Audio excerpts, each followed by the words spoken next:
Okay, well, welcome to the opening for Season 8 of The Real Wine Show. This is Episode 1. Before we get underway, though, I'd like to recognize our sponsor and say thank you to the Gabriel Group, who is supporting the entire season. The Gabriel Group is the premier hospitality equipment source for the Midwest. Gabriel Group offers more than just tabletop solutions. They provide a network of showrooms and test kitchens in Detroit, Grand Rapids, Cincinnati, and Indianapolis, where you can get inspired by the latest styles from top brands like Steelite, Turbo Chef, and South Bend. Their state-of-the-art test kitchens are game changers. Chefs can demo recipes and test the latest high-tech equipment. It's an amazing resource for restaurateurs, and the people there are great. So visit GabrielGRP.com, that's GabrielGRP.com, to find a showroom or to book your kitchen time. And you can find the link in the show notes. So, with that said, let's get things underway. And Matt, do you want to introduce our first panelist? Well, our first panelist, going from my left to right, is Rebecca Waldron. Our first guest has a career path that reads like a choose-your-own-adventure book about following your own palate. She started in the classroom as a teacher before finding her true calling in the kitchen, becoming a chef, and eventually the executive chef for a local grocery chain, Bush's Fresh Food Market, for over a decade. It was in 1985 Hermitage, during a culinary school that changed everything, sparking a wine awakening that eventually led her to pivot from the stove to the cave. Today, she is the beer, wine, and spirits buyer for Bush's, where she curates the selections for one of Michigan's premier grocers. She also sits on the Michigan Craft Beverage Council, where she's a tireless advocate for local producers. And then we got our hot take here. She's calling out our sensory vocabulary. Argues that despite how often the terms are thrown around and tasting notes, most people, including wine pros, actually have no idea what black and red currants actually taste like. I think so. I think people had cassis once on New Year's Eve in their champagne and decided that that's what currants all taste like. So, yeah. Exactly. They're fussy. They're hard to grow, and I just don't think people have, tasted a real, red or black currant. So have we been getting it all wrong? What do they taste like? Well, I can't tell you because there's no currants yet. We have to grow them. We have to pick them. No, I think it's one of those things where it tastes like what people say it tastes like, and so it just keeps getting repeated. Sure. And Yeah. Absolutely. But you can find currants around sometimes. I know people who grow them, and that's kind of where it came from. It's and they're fussy, right? They're not easy to grow necessarily. Yeah. And so, it could be just a Michigan thing, or it could be just a me thing. I don't know. But All right. Yeah. Well, great. Thank you for coming in. That's great. Our next guest is a true wine explorer who walked away from a successful 7-figure career in chiropractic to see if he could find the world's most interesting bottles. Since 2015, he has been on a non-stop global sabbatical, visiting over 100 wine regions, from the famous slopes of Napa to the hidden ancient cellars of Georgia and Armenia. He is the co-author of 3 award-winning books, including Uncorking the Caucasus, and he's the face of a YouTube channel with over 2,000 videos dedicated to bringing the fun back to wine. Whether he's judging international competitions in France or blind tasting supermarket values, he's built a reputation for no BS wine communication. Dr. Matthew Horkey has an interesting hot take here. Welcome to the show. Thank you. Your hot take, man, is that you believe that when it comes to Oregon, Chardonnay is actually the superior grape over Pinot Noir. What's going on with that? I don't think that's maybe around people outside Oregon. That might be a hot take. A lot of producers feel that's so. The Oregonians know that. A lot of producers feel the same way. It's the third most planted grape in Oregon behind Pinot Noir, Pinot Gris. But now people are planting Chardonnay all over the place. I don't think when you're out there, small producers, you can have a bad Oregon Chardonnay. To be honest, wow, you can have some Pinots that are less than exciting. Okay, so what's going on then? Are we not seeing it in the market here? Are they keeping it for themselves, or what's the? All you have to remember, all Oregon producers are tiny, right? And they all run out of Pinot Gris and Chardonnay. They sell out of those really, really, really quickly. But you see more of it out there, and it's phenomenal. I mean, I brought a bottle to one of the major competitions I judge in Germany, Mundes Vini, every year, and there was a pretty famous winemaker, and she tasted it, and she said, "Wow, I want to move to Oregon and make wine." That's how impressed she was with it. I should have brought some actually. Sorry, I have some. I have a lot. I should have brought some. No, that's great. Well, cool. Thank you very much for coming out. We appreciate it.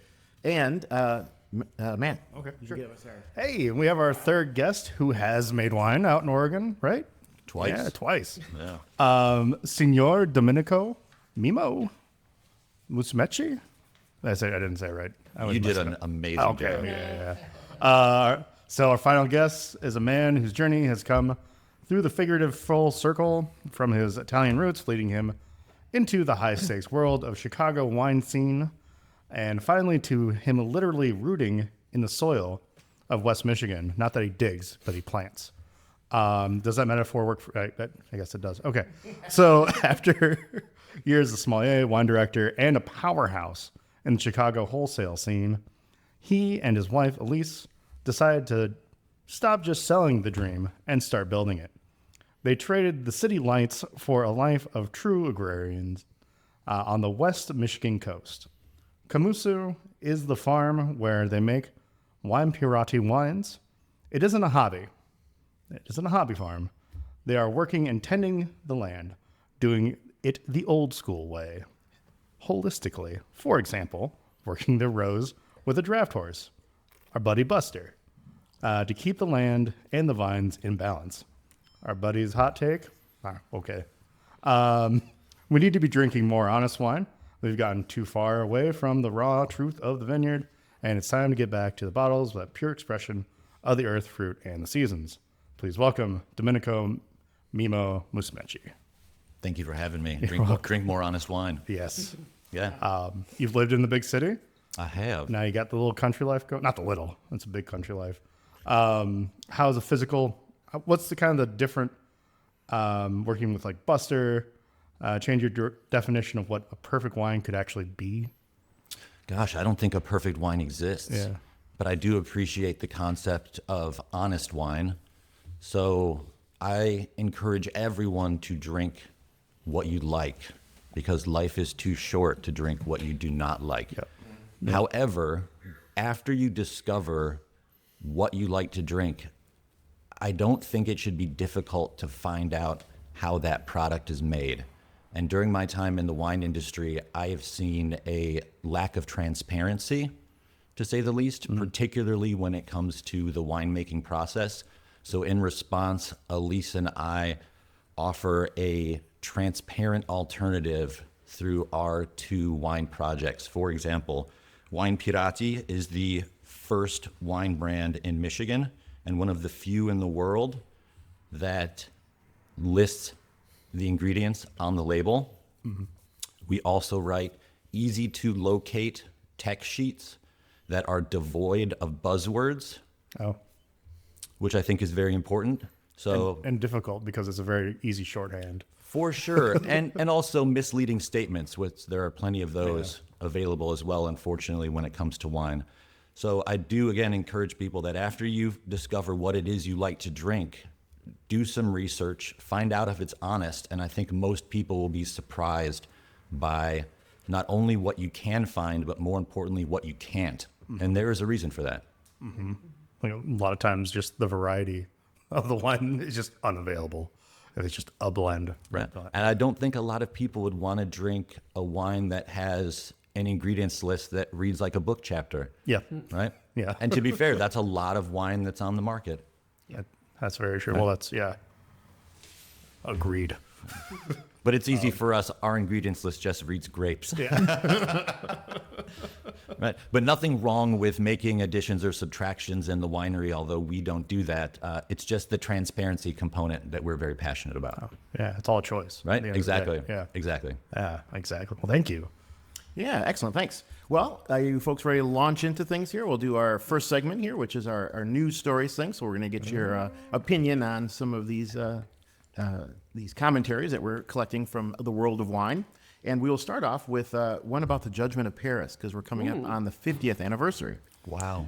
So that was, of course, that famous tasting. You all know it, right? Yeah. Of course, in '76 with the... Bottle Shock, the movie. Correct. Thank Totally you. fictional, right? Or half, mostly fictional, was it? I don't know. Yeah, that's exactly the event we're talking about, yes. So with a 2026 marking, again, the 50th anniversary of the Judgement of Paris, California is celebrating because it was a big win for them.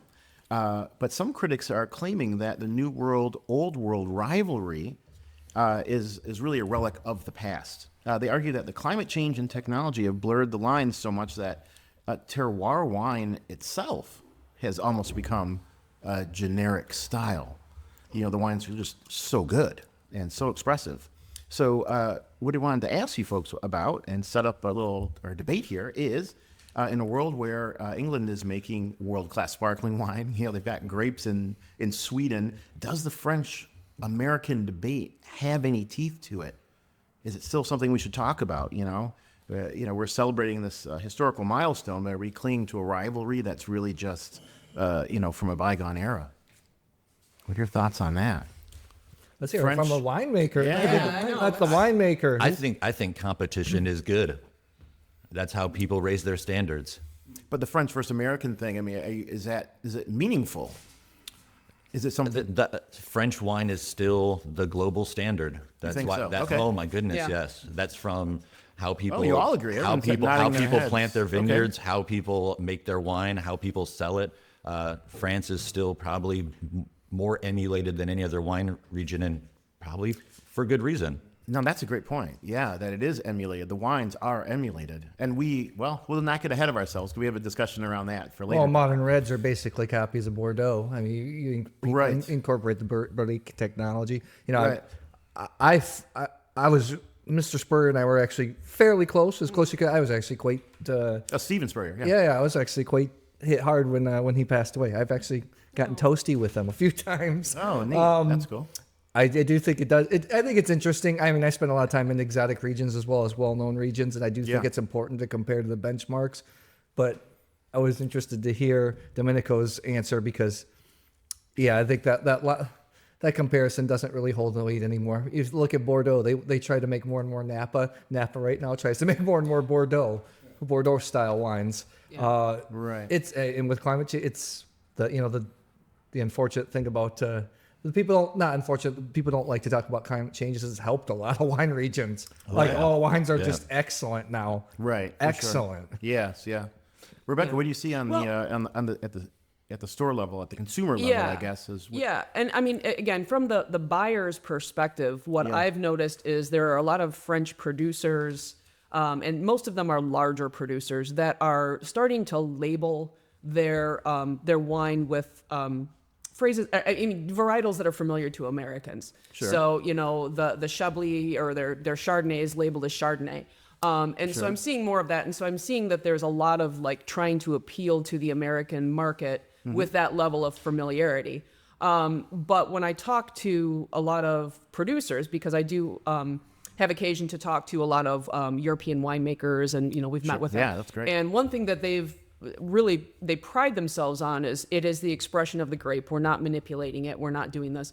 And, there are a couple American producers who talk about that, but I'm not seeing that so much from American producers. So, I mean, I don't know if it's fact or fiction, but it just seems like European producers are priding themselves more on the purest expression of the grape. Is it an effective strategy for you, though, like in the stores, to explain to people that, this is, say, a French style, or this has, American style? Do you do that? Is that an effective, dichotomy? We talk about for the that consumer, Yeah, we talk about that a little bit. Our beverage consultants, we talk about, talking to the American buyer about French wine. And a lot of that is basically just saying, okay, well, this is a Sauvignon Blanc. You like Sauvignon Blanc? This is, and one of the things we use a lot of talking points on is like the difference between an oaked and an unoaked Chardonnay. And so we steer people, you like unoaked Chardonnay? Well, hey, look at all these French wines over here. And so it's a very basic level. I mean, it's not at all at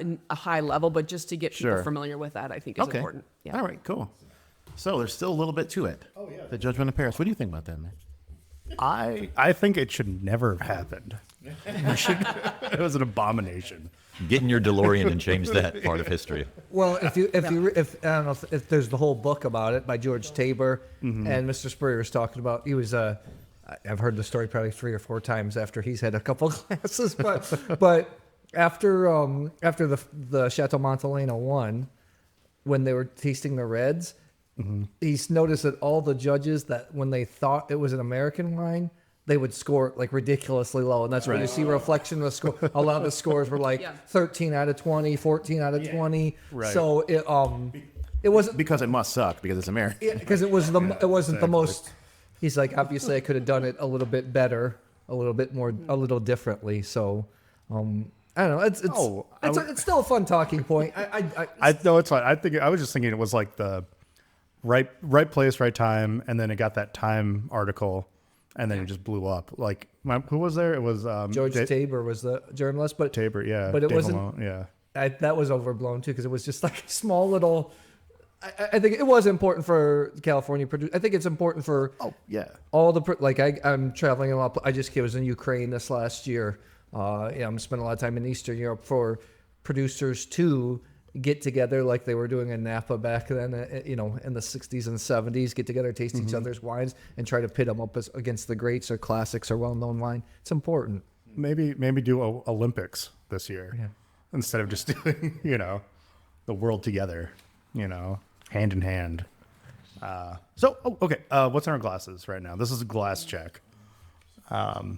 What are we drinking on? I'm drinking the Chinori pét-nat, the Lavina. Yeah. That must be an Eagle Eye wine, I'm guessing. Right? Oh no, it's reserve. It's Yeah. it's a geek. I'm drinking the same thing. Yeah. It's a geeky wine. Yeah.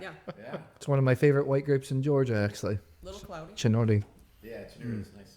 I'm drinking the Reza. Yeah, I'm drinking the 2024 race as well. It's really good. That's beautiful. Yeah. And even I was telling Domenico right next to. I'm not even a big pét-nat guy, and I'm very impressed with the wine. It's very impressed. Wine Pirati is a Yeah. celebration of small growers. So we have to give deference to the growers that we work with. They're super talented. Elise and I work really hard to just steward that fruit in a very hands-off fashion to let that quality shine. And I think this is a lovely example. It is 100% Riesling, so it's hard to mess up good Riesling. Yeah, Right? that's fun. I mean, it's really fun. Like Thank you. it's the acidity's right, and it gives you a very juicy feeling without having like your salivary glands just going into overdrive there. Yeah, obviously acidity is important in sparkling wine. We do appreciate a little bit of skin contact, so I think this had a couple of days of skin contact, if I remember correctly. But really what rounds out this wine is that time spent fermenting in the barrels made from white oak that was grown in West Michigan and then manufactured into a barrel by a master cooper who also lives in West Michigan. And that imparts such a quality to the wine. That Really is an helps it amazing just tie it all thing together. can I ask you about that? Yeah. The Cooper. Yeah. So they're making commercial barrels. Yeah, so this Cooper predominantly makes barrels for distillers, has done some work for brewers. I don't think that there's anybody in the Michigan wine community that he's collaborated with until us. And so we had him make us some Most barrels. for brewing. I'm sorry, I got distracted. No. And so we had him messing with manufacture my a volume. couple of barrels made out of this West Michigan grown white oak. And that was encouraging enough for us to not abandon the use of French oak, but certainly delay using that any further in our winemaking. And because there are so many other varieties of wood that are available in West Michigan, this year he's going to make us a couple barrels from acacia. We've had some conversation about some other varieties as well, and we're very excited about using that in our winemaking. Nice. And the only one I would think of, I don't know if it was the same Cooper, but Mackinac Trail back in the day made Syrah in Michigan oak.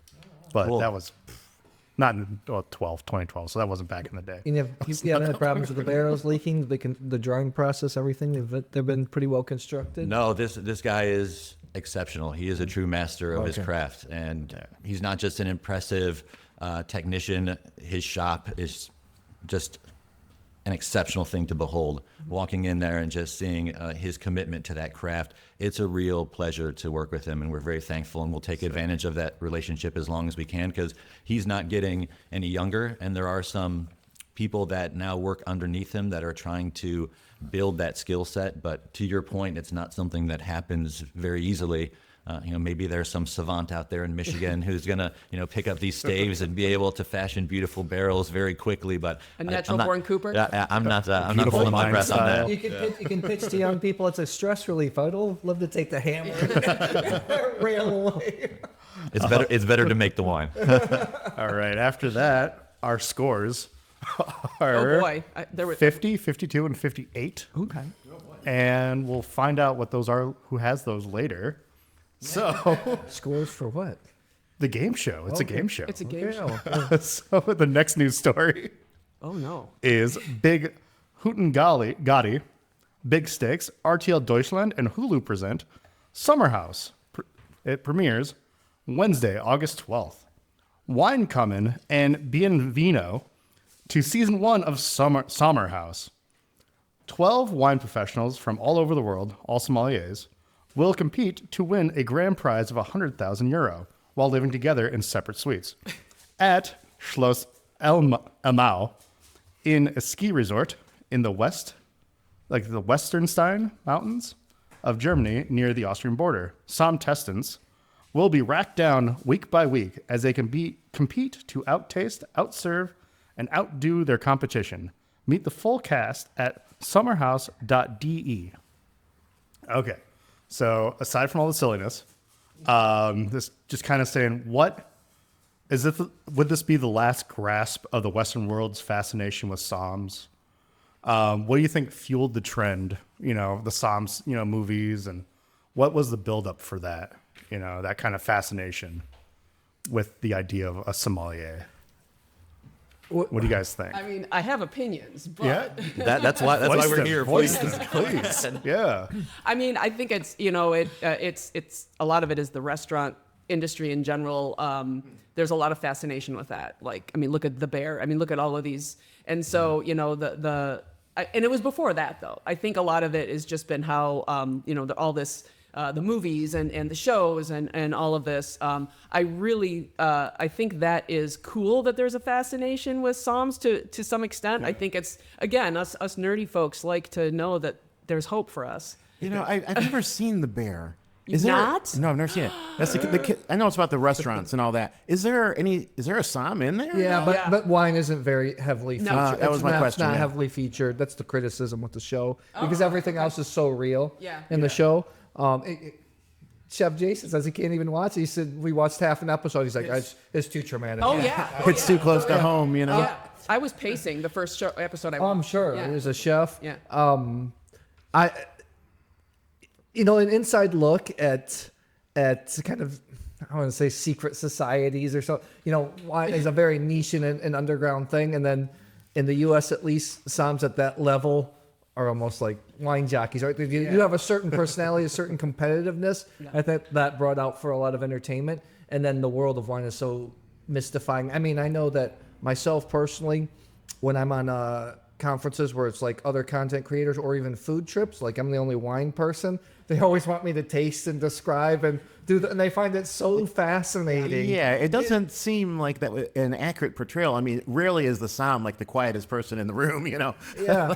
Anything but. The wine, so interesting. The one thing the only one gripe I've always had with the Somm series and the producer and everything, good for him, but is it is a false portrayal. Even those masters. That's why the Master Sommelier. I'm starting the MW program in April. Wow. Good for you. Oh, wow. Yeah, That's a big one. That's cool. I really like that program. People get the it's like a Drops of God show on Apple, where there was the one scene he names the wine and the exact vintage, and people are like, oh, that's amazing. I was like, it's impossible. Blind tasted with so many great palates. It's impossible you pick out the exact wine, the exact vintage, the exact grape. Yeah. It's impossible. The world of wine is so huge. I'm not going to say impossible, but I've tasted with Very a lot hard. of these people, and it's really that doesn't happen. That's kind of a little side discussion too. It's so much harder. I mean, I think it used to be easier to do that. Going back to like the Judgement of Paris thing we were talking about. I think that was 76, but I think that maybe those paradigms were a little more. A little more defined than they are now, anyway. People are obsessed with watching people do at the top of their game. That's why we love professional sports or professional musicians. Sure. You like to see people so they are perceived to be which they're fantastic palates and they know a lot. And I totally get it. They're superheroes. There's the superpower. Yeah, I think it's a little bit. I think it's a little bit falsified, but you got to edit it to make it entertaining and stuff. But I think that was the draw to it. Nobody had ever seen something like that or done or Right. had an inside look at that world. Right. Well, Mimmo, you were a high-powered som, weren't you? I don't know if I'd call it high-powered, but High-powered? I did spend some time doing som work, which included floor work. The story that I have actually does not relate to a som. Someone who probably could have been a som, but did inspire me to get into wine. Doctor, when you talked about people not being able to identify certain things, I know someone who could do that. So growing up, we had a family friend. His name was Gabriel Sauvignon, and Gabriel was originally from Dijon, France. And he looked like the French version of Albert Einstein. He probably weighed 90 pounds soaking wet. But I remember as a kid, either we would go over to Gabe's house or he would come to our house, and you could hand Gabe a glass of wine, and he would stick his very large French nose so far into the glass that the wine would be just hovering under his nostril hairs. And he would close his eyes and he would inhale, and it would be one nostril and then the other. And he would tell you the grape, the place, the vintage. And as a kid, I just thought that was the coolest thing. Yeah, it's certainly cool. I mean, it's an amazing skill. I mean, for people who do have it, It helps if you drink a lot of wine. Yeah, it's basically a roll. It's wine tastings deduction. It's a Rolodex of everything. The more you've tasted, the more people. Yeah. People are perceived if they're an expert in wine to have superior palates, which I find is often not the case. But you have context. Oh, you have yeah, context. The What have memory you of- tasted before? And I guys should have. I'm not saying it's impossible, but you taste with enough people. Taste with a lot of. I agree with you. But most people, yes, don't necessarily reach that level, but there is, to your point, something very real about a palate library. And that is something that I try to encourage anybody that's getting into this industry. Start tasting wine and thinking about it. And importantly, if you can share it and have conversations with others, that's how you build that reference tool that is so vital, regardless of whether you're in sales or production or whatever you find yourself in the industry. Yeah. And the hot take is I think blind tasting's fun, and we always like to do it as wine geeks. I do it basically Yes, all the yes. time. It's crucial. Is it a parlor trick? Is it really that useful? Yeah. Oh, yeah. I what about- still think to this day, blind tasting is so incredibly valuable. To your point earlier when we had the conversation about the tasting of Paris, if everybody knew what those bottles looked like ahead of time, how would that outcome differed? And so now with all of these Yes. new emerging wine markets, inserting wines like something from Michigan or from some other part of the world that maybe people aren't familiar with for whatever reason, this is how you change people's thinkings by sneaking those bottles into blind tastings, and then Yeah. people go, oh, Yeah, it keeps the tasters honest, right? Right. I mean, I think more than Yeah. anything, I mean, it's basically a parlor trick, but it keeps people honest, which is, I think, the Well, most I guess important just part to about clarify it. the question in terms of us in the industry, you're selecting wines yeah, it's super useful. But how it's portrayed in the Somm films, where you're given a wine and you just double yeah, blind and yeah. try to identify it. It's kind of a parlor trick, I think. What Yeah. was the other movie, The Bottle Shock? Yeah, well, Where yeah. they Alan did the Rickman, parlor man. trick where Yeah. you knew the wine, that they had the 47 Cheval Blanc. But that was Yeah. staged, if you remember. Staged. Oh, staged, yeah. No, he was, because that's what the big argument was. They hustled the bar. They hustled everybody at the bar because they paid the bartender to bring out that's those true. wines. Yeah. But I remember seeing that scene when I was young and finding that fascinating. I was like, oh wow, that's impressive. So we do have an obligation to our listeners to be current with topics. So we're going to give you one more news story here before we transit. That last one was false. They- That wasn't true. That wasn't true. are we still playing the game? Okay. I was gonna say, how about that? Oh, the German, the show. The show's not. I, It's not really I happening. go to Germany. I fly to Germany tomorrow, so I was like, yeah, that's not true. I was really hoping it was, you know. Yeah. So this next one is about the no alcohol. I'm sorry. What do we yeah. say? Zero. No, so yeah, that's controversial. Like, how do you label it? Is it non-alcoholic? Is it Correct. Yeah. This is what we're gonna. Yeah. Yeah. That's I mean, exactly what okay. you're right on target. That's what I'm talking about here. So, but the interesting thing about it too is that it's also those no alcohol wines, depending on how they're labeled. I don't know, but Yeah. some are. There's definitely some that are now no longer inexpensive, right? There are luxury bottlings of non-alcoholic or de-alcoholized. How are we going to say? I guess Right. it matters to some degree, but ultimately there's no alcohol in these wines. But yet they're asking high prices, like $50 a bottle or so, and making them with some pretty high-end grapes, quality grapes. And so the argument is that they're paying, or consumers are paying for quality grape growing and craftsmanship and the expensive technology that's required to capture those premium grape flavors in the beverage, and that removing the alcohol without losing the flavors is something that takes, again, investment. It takes money. That's why these bottles cost so much.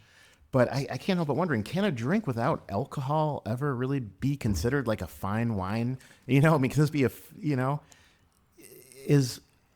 is paying $50 for a bottle of fermented juice, with the spirit removed, is that, as a health conscious consumer, is it something that's worth paying a premium for? Does this trend have any legs? So, because I see this a lot because there's a significant growth in non-alcoholic. People are coming in and asking you for these. Yeah. Alcohol-free. I mean, de-alcoholized. I mean, there's a whole like subset of what do you call it and how does it fit into this?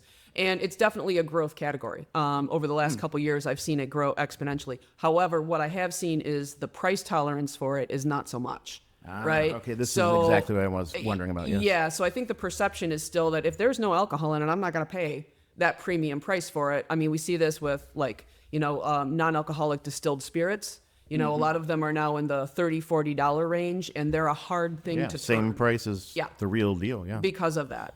So I don't know. If I ever meet a non-alcoholic wine that is of that quality, I'll let you know. Yeah.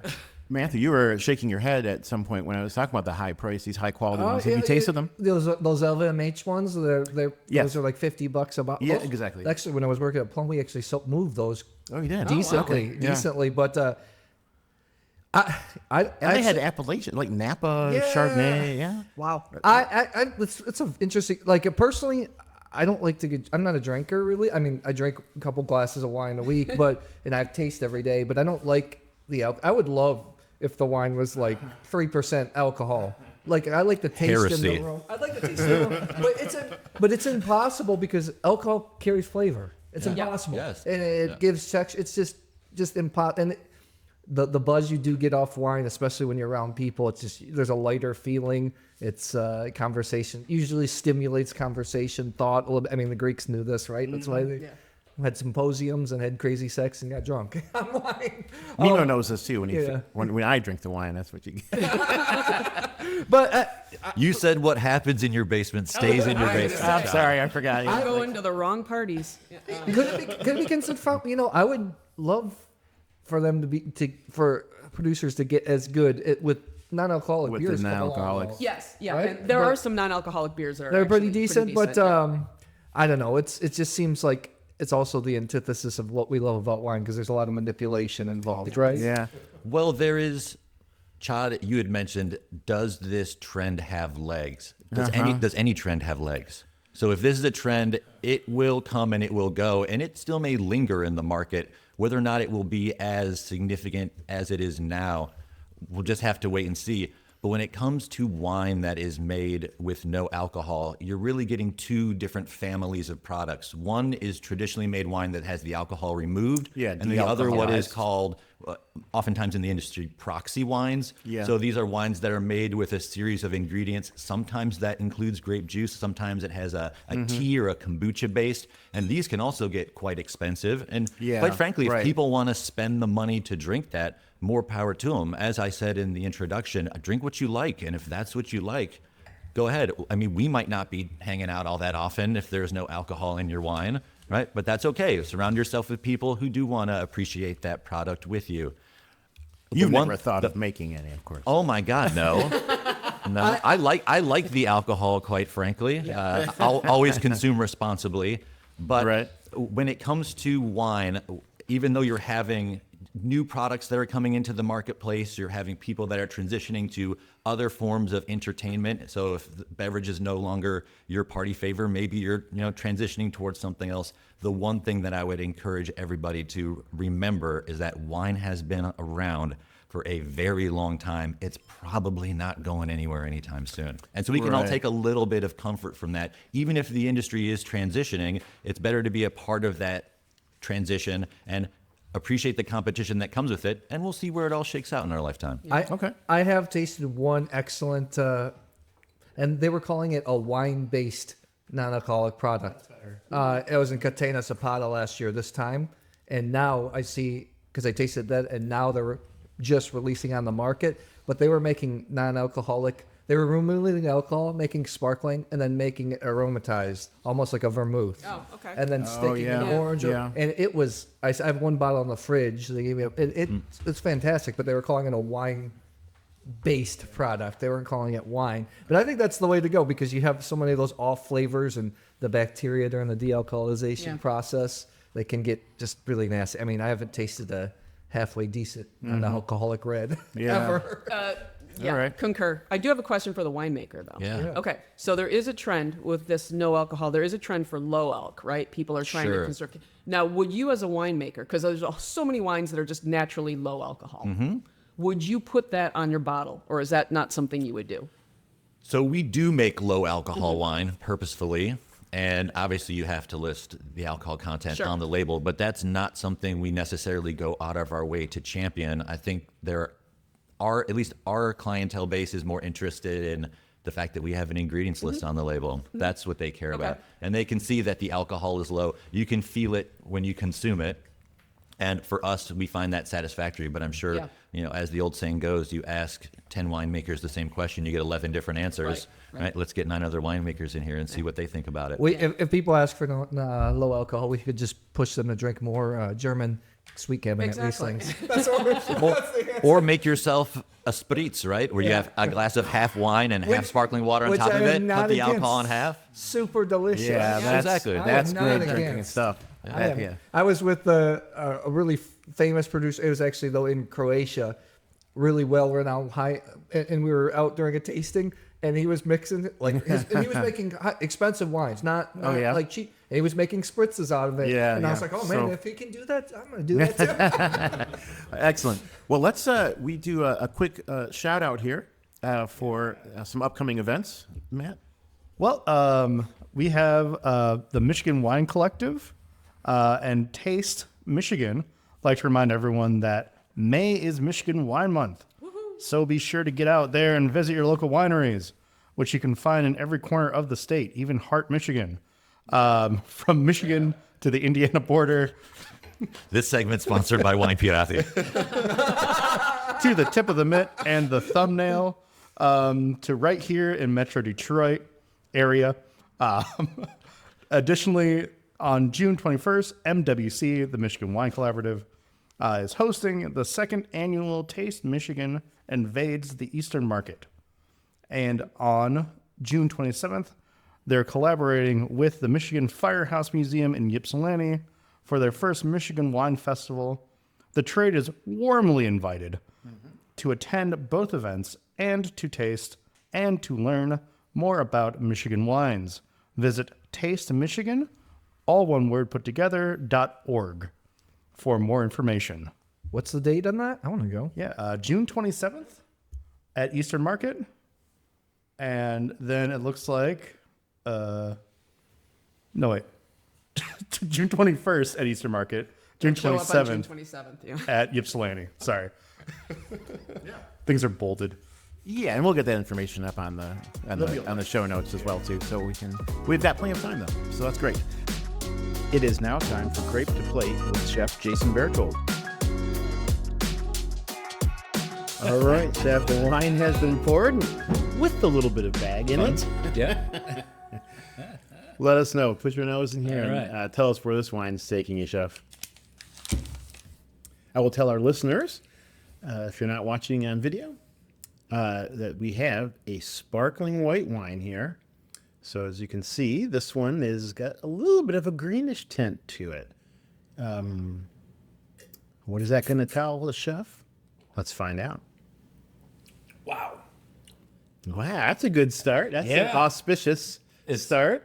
Delicious, and there's a surprise on the finish on the palate there. Wow, yeah, the aromatics are very interesting.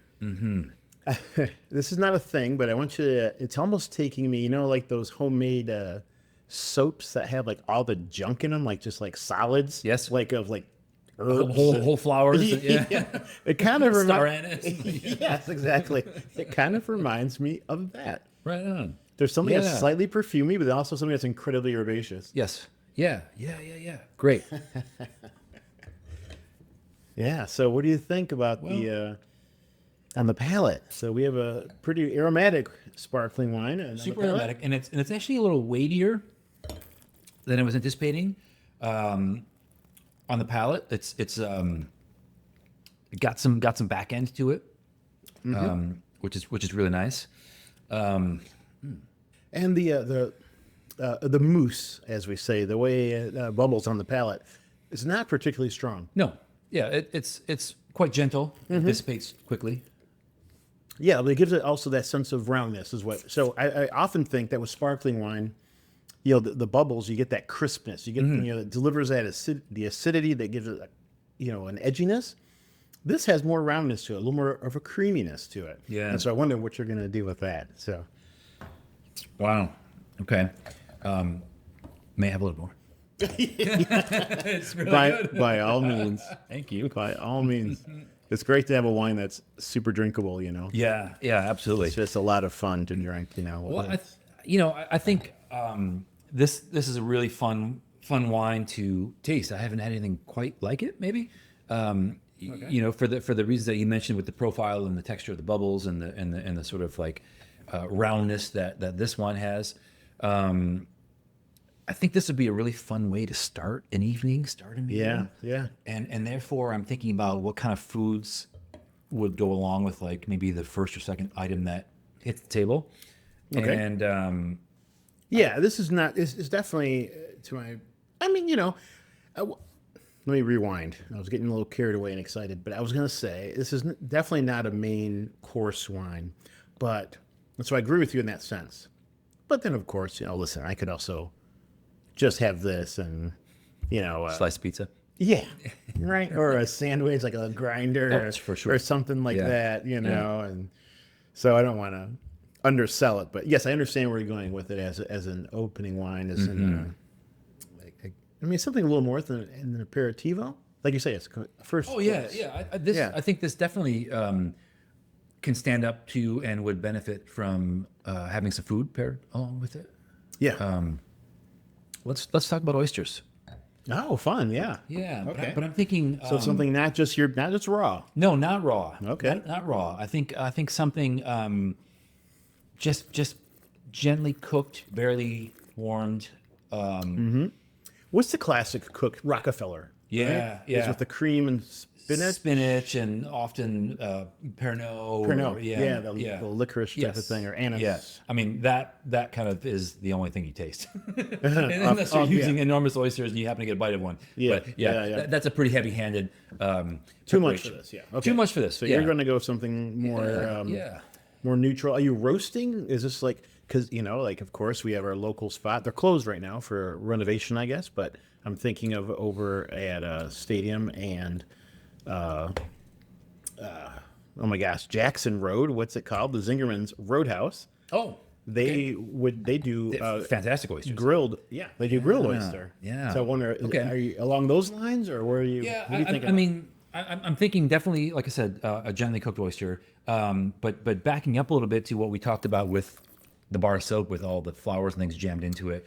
Let's get some rock salt Okay. and some sort of a pan that's oven proof, whether it's a baking tray or saute pan. And with that One of rock those salt, heavy enameled. yeah, well, you don't need it to be deep. You just want it to be, Yeah. heat proof and something to hold the salt. But the salt, Okay. this rock salt is gonna hold the oysters in their shell. Okay. But let's add in some aromatics to that rock salt. So Right in the salt. into the salt, whole peppercorns, pink peppercorns, coriander seed. In the salt. But But the salt is actually not coming in contact with the oysters, right, correct. Chef? It's going to be for pure aromatics. Wow. Okay, great. Yeah, Good. yeah. So we said, you said some rosemary? I mean, if you've got peppercorns of any sort, Peppercorns, pink, yeah. black, green, coriander seed, Coriander, star yeah. anise. Okay. If you got some rosemary sprigs, this is a sort of a nuanced touch. But when you smell this wine, as you so well described, there's almost like this.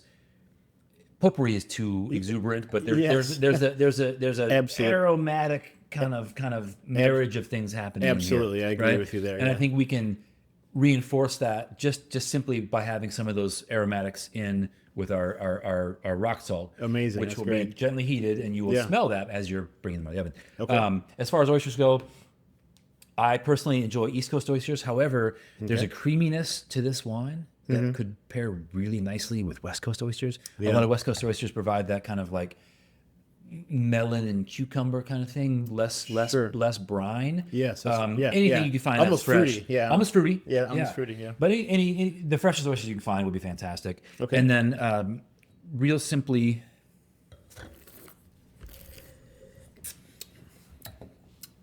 get a really good high quality butter. Really nice butter, cultured butter if you can find it. Okay. That's like Pulgra or Even better. even If you even get- better. Yeah. Okay. I mean, Pluger's fantastic, but if you can get a cultured butter, French butter, Yeah. Oh, I local see. butter, Yes. Amish butter, Yes. Yes. pay up for it. You don't need much. Okay. Seaweed.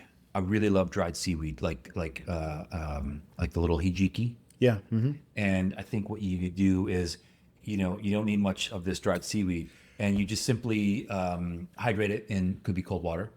Okay. And if you could do that a day in advance, keep it in your refrigerator. But Yeah. basically, you're going to hydrate this hijiki seaweed, which has Yeah. this natural umami character. Yeah, sure. A little bit of almost like a black tea kind of smokiness to it, but it's really fine. It's very small. These tiny little little leaves here. So take that. Oh, okay. Yeah. I was. Almost like a thyme leaf. They're very small. Yes. Like a I large understand. thyme leaf. Okay. you know? I wasn't sure what the Hijiki you said. Yeah, Okay. yeah. Now I know. Now we all know. I All guess. right. I think it's a Beastie Boys song, Freaky Hijiki. Yeah. Okay. Yeah, cue that We'll up. look it up. Yeah. That'll be our intro song. So take this dry seaweed, hydrate it overnight if you can, or 3 hours at least in some cold water. Okay. And then in a small saucepan, take that liquid that you can take off of the seaweed. Just it could be a tablespoon or two. Yeah. Get that in your saucepan, boil that up, Okay. and then have your really nice cultured butter, high butter, fat butter, whatever it may be, Okay. preferably unsalted. Sure. Get a couple tablespoons of that cubed up, and then while this liquid from the hijiki seaweed is cooking down and boiling, pull your pan off a little bit or lower the heat and slowly start to emulsify in this nice butter. Mm-hmm.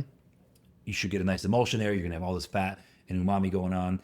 Your oysters are opened in the half shell. Okay. Reserve the liquor. Make sure you free up the bottom so you can Yeah. Just slide slurp it. them up, Yep, right? yep. Just a squeeze of lemon juice into this butter. Add back your hijiki. So now you've got this seaweed, cultured butter, lemon juice thing. Nap that over the oysters in the shell that are sitting on this bed of rock salt that have some aromatic spices. Yeah. And if you've got a broiler, high temperature, you just need probably a minute and a half or 2 minutes, Yeah. just until it starts to bubble. You don't want to cook these things through. Chef, this is brilliant too. This is absolutely amazing. That's where I'm going. And you know what? The other thing about this dish that you've just created is it sounds doable even to me. It is easy And to I do. am a clumsy Okay. clod in the kitchen. I'm not good. Right. So The hardest part is that's- opening the oysters. Yeah, yeah. Wow, that sounds amazing. Well, do you want to see what the wine is? I'm dying to know. Yeah? Dying to Okay. know. Let's, Yeah, let's what could it unveil be? this and see what you think, what you've done. So, this is a wine called, it's from the Abruzzo. The producer is Poggio Anima, and this is their Il Mostro line, which is a line of pét-nats. You can see there's a little bit of sediment in there. It's called Il Mostro. This is called Ragana, and this is a blend of Abruzzese Pecorino and Riesling.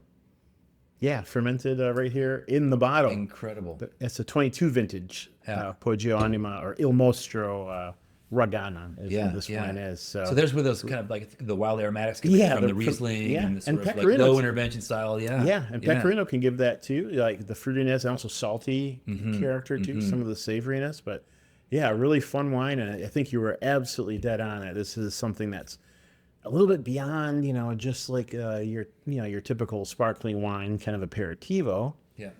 And it can take a really cool, fascinating dish.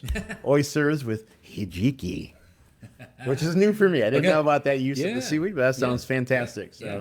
what do you think? Are you surprised to put a Pecorino Riesling blend with oysters? Well, I've never had a Pecorino Riesling blend, Yeah, very few of us have, right? so all that I can go off of is what I taste in the glass, and it's delicious. Definitely seemed a little bit unconventional in the sense it's it's not traditional champagne preparation, grapes and everything, but really fun, and all the more reason to start your meal with this. Get the conversation going. I want to pass you my glass and have you Okay. smell it as I just poured it again. Is cotton candy way out of line, or It's not a line at all. yeah, really fun. Yeah, this is super fun. So very let's fun lean aromatic into wine. those West Coast oysters if you can find those. Okay. To get those melon, cucumber, kind of sweeter notes than you would find on the East Coast. Sure, beautifully done. Beautifully done. I'm all on board. I think you nailed another one. Before we go, what would be your practical hack for our listeners today? Well, having something in your pantry like dried seaweed, like miso, like a barrel-aged shoyu, that can introduce an element of umami Umami is kind of a secret weapon. And, Okay. Even with a wine like this that is meant to be fun and quaffable, I mean, you could have this at a picnic at the park, you could have it at the beach out of plastic cups. Yep. When you latch on to flavors like this with umami, it creates something really special. So there's umami in that seaweed and oyster Yeah. kind of thing. Yeah. But I think the hack would be to know your pantry and have some things in there that you could just put a little bit of white miso in or a little bit of this dried seaweed and really elevate something. Excellent tip. We love it, and it sounds easy to do. Everybody should have that in the pantry. easy to So, do. Yeah.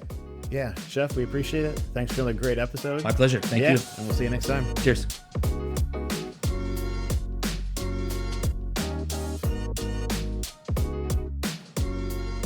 Let's step into our next segment, which is the wine cipher.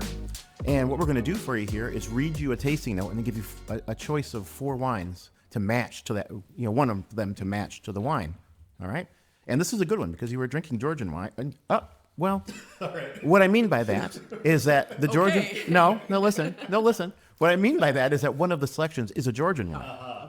Yeah, I'm not saying that is the note, but it pours a hazy, unfiltered straw color like fresh cider. On the nose, it's chaotic farmyard. It smells like a wet dog that's been rolling in wildflowers, followed by a sharp, kombucha-like tang of bruised pineapple and pickled ginger. The mouthfeel is a physical experience. It has a slight, prickly frizzante energy on the tongue and a texture that feels like biting into a fuzzy peach. It's wild, slightly sour, and finishes with a salty olive brine snap. Okay, that's our note. That's actually a good tasting note, to be honest. I That's think. very specific. It's very detailed. It's yeah, very specific. Very detailed. And yeah, funky smells- monkey too. Yeah. Wow. Yeah, smells like a wet dog. Yeah. Sounds great. Bruised pineapple, pickled ginger, a little frizzante. Give me the funk. briny. Does it have alcohol in it? We would hope. So our options are the first is the 22 Radicon Slatnik, which is a skin contact Chardonnay Friulano blend from Friuli. Second option is the 2018 Chochashvili Kisi from Kaheti, Georgia.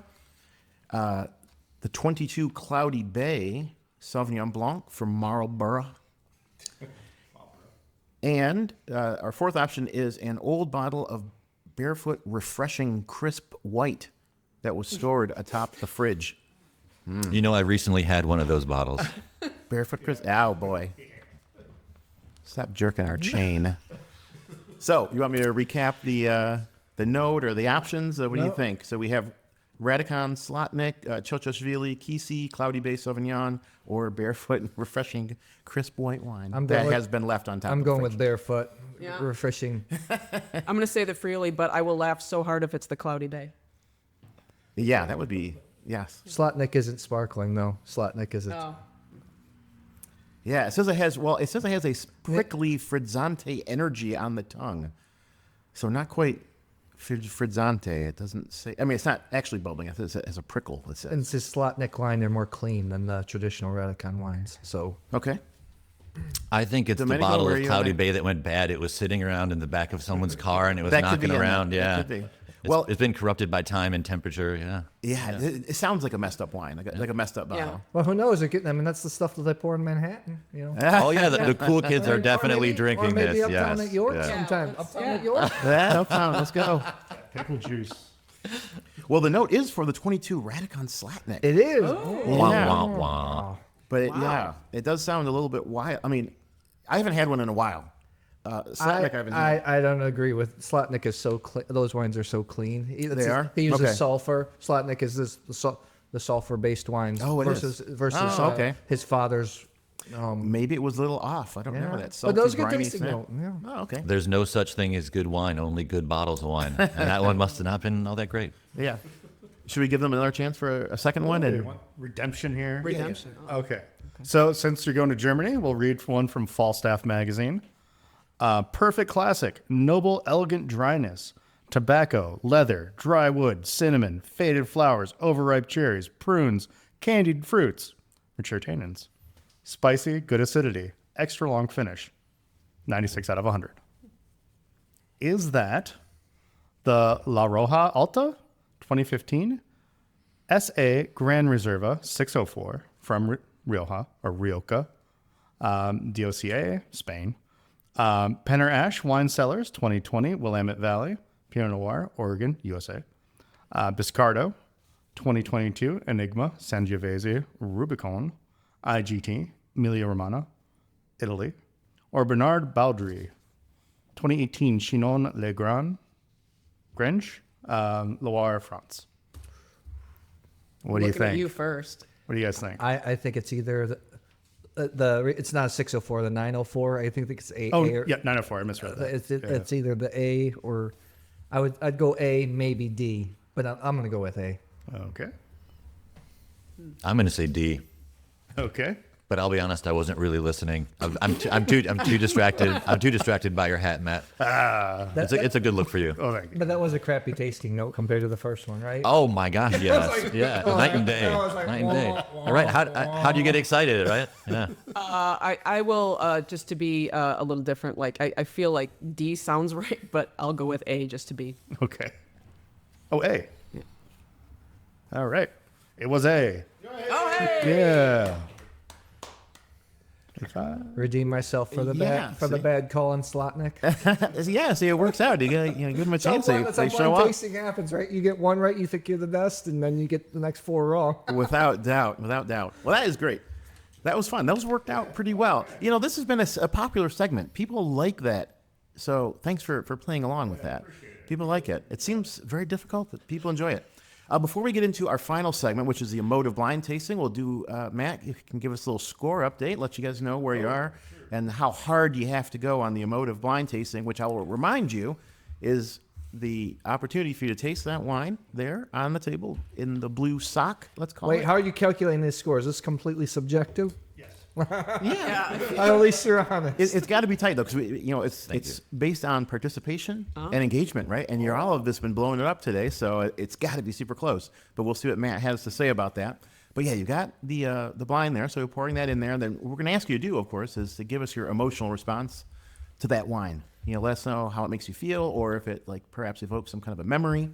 You can talk about maybe in terms of music, like if it has a musical quality to it that you might find interesting, but just not a straight up and down tasting note, right? That's what we're trying to avoid. So, Matt, why don't you give them the score update so they know how hard they have to go? So after much calculation, and I might have missed a few digits somewhere or messed something up because these are kind of wild, Rebecca is in the lead with 325 and a ghost wine for the call about the spirit, you know.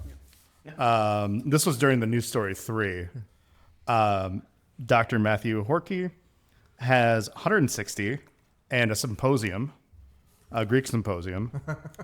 And Sexy. then Signor, speaking of sexy, has 69 It was the hat comment, right? Yeah, there you go. It goes both ways. and a rabbit because of heresy. So, Thank you. yeah. Sporsimos is contrite as a critic score.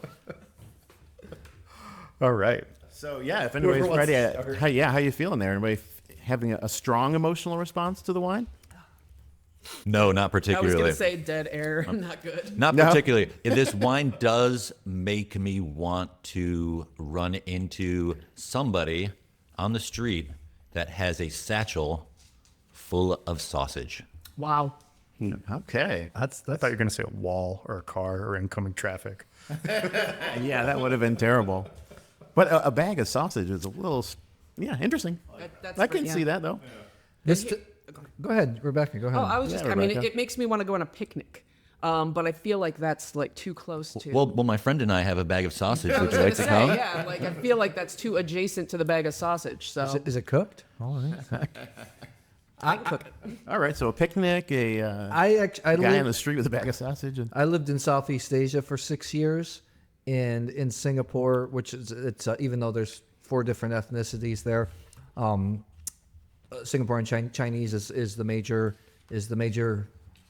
ethnicity there, and obviously there's a lot of traditional Chinese medicine shops. And when you go into these Okay. shops, Yeah. there's like this dried sour plum flavor along with all these medicinal notes, and that's what it reminds me of. This wine's got like a lot of incense, a lot of that sour plum, so it reminds me of walking into that shop and those kind of shops and kind of not liking the smell I was getting, but also okay. kind of liking it. You know, Curiosity, it was maybe? like, Is almost it? like a car crash, right? You Oh, take yeah, the- yeah. take your head away, but you want to look. Yeah. So it's that's what the wine reminds me of. Or just the same type of experience. I kind of want to like Interesting. it, but I don't like it at the Yes, same time. yeah. It's a little bit vermouthy to me. Yeah, it's got definitely have this this visceral reaction to it. Excellent. Wow. Okay, well, that's pretty cool there. So, Matt, we have the running into the guy with a bag of sausage on the street. Right. From Rebecca, she had the desire to go on a picnic with it. And then Matthew's, what do you call it? Not rubbernecking. What's the expression for being, like you're saying, like, drawn, the car crash thing. What is that called? I think rubbernecking. Rubbernecking. Yeah. It took me a second. I'm a little slow, but yeah, that sounds right. Yeah, something like that. But being, attracted to it in a So like a Ballard. unappealing way. Richie. A what? Nothing. Nothing. So Do we get to reveal it? we can. Or do you have any guesses as to what it is? That could get more points if you want to get more points. But if you don't, that's cool too. That's Yeah. how the game goes. Okay, so no one wants more points. Oh, I thought you couldn't just reveal it. No, I can. Do you want me to? No. It almost reminds me of some aged Ruquet in a way that's lost some prettiness Nice. because you have those incense notes, like kind of dried sour plum, sour cherry type of flavor. Maybe the acidity's not high, maybe it's not as strong, but that's Ruke is pretty aromatic variety. yeah, right? it's pretty. But you lose some of that obviously once this looks like it has some bottle age. I mean, look at the Definitely. aging on the rim. Yeah, definitely. So I feel like it could make a spritz. Like you could. Bring it around full circle. I like that. Actually, no. Kind Make a of, yeah. spritz. That yeah. second sip, now I'm actually kind of enjoying it a little bit more. Actually, to be honest, at first I was. Oh, it's good medicine then. Yeah, it's like Yeah, so maybe. Yeah. Well, so for our listeners, I'll tell them while they're giving this little final go over, it is a red wine. I don't think there's been any clue as to the color for you guys yet. So I'll let you know that it is a red wine. And it's getting some interesting feedback here. It's how they drink. Any Now they know guesses? its age. It's pretty decent. Anybody want to guess? Now that you've had a second taste, do you want to? I'm happy with the go rabbit. For the big win. Go Yeah. with the rabbit. I'm You happy with the rabbit. Yeah, you're sticking with it. Okay. Yeah. Yeah. Rebecca, yeah. I don't know. Yeah, I'm kind of. You don't have to guess, but Yeah, I mean, I feel like it's like it's almost like I make sangria a lot in the summer, but Okay. like obviously this is not as sweet as sangria, but I feel like there's like so I'm just curious to know if it's, so if something a it's little sweetness. Spanish or with the not, but I fruit. feel like it's not. I feel like I don't know. All right. The more I taste it, I feel like the more pretty good wine. To be honest, it's mature, maybe a little bit more mature than people would like. Most people. Yeah. But Okay. I mean, do you like it, or you find it too oxidized? You find it too over the hill, or No, I think it's showing its age quite well. The acidity is still keeping it relatively fresh. The alcohol's, although slightly elevated, is pretty well integrated. I mean, it's lovely wine. It's not necessarily what I want to be drinking unless I bump into that guy with that satchel bag of full of sausage. sausage. Sausage, yeah. But unless he has some rabbit sausage, and then I'll be sad. Yeah. Because Oh, that was Right. yours. that's the that was blues your we I have an Yeah. rabbit. affection for that little guy. the more we taste it, the more I'm liking it. More, Well, yeah. let's- Maybe I'm just being nostalgic for Do you want me to traditional Chinese reveal? medicinal shots. Okay. Just, Yeah, reveal, Rebecca, and like let us know what you got there. here we go. Oh, that is not what I would have guessed. Well, tell us what it is. Yeah. It is Amarone della Valpolicella, 2020 Musella. I believe is that how you pronounce Yeah, that? Musella. Yeah. Musella is interesting. Amarone. That explains the sweetness 2020. for sure. It does. Yeah. Yeah. I don't feel the 15.5 alcohol here. It's, That's pretty high, isn't yeah, it? yeah, it's- Wow. Excellent. Well, good. Interesting read on that, though. It's not. I mean, it didn't sound like an Amarone. I don't think either. Did you feel that they were on Amarone with that? No. Yeah, it's usually you get the Raisin, yeah. Correct. So Or even sometimes a chocolatey nuance at sure, times. sure. It's so hard to. They're trying to make Amarone more and more elegant these days. Is that now. good? That's Yeah. a good thing, I think. Is that even possible? Yeah, in a way, and obviously the hygiene, they're cleaning up the way that they dry the grapes and everything like that. But Okay. I don't know, it's maybe a good thing for us geeks, but not like the people that are actually buying the Amarone. Like they still want that rich, slightly sweet, big flavor, right? Yeah. Yeah, I yeah. mean, that's always the difference between us geeks or people in the trade versus the people that are actually buying these type of wines or buying them in quantity. Okay. Well, excellent.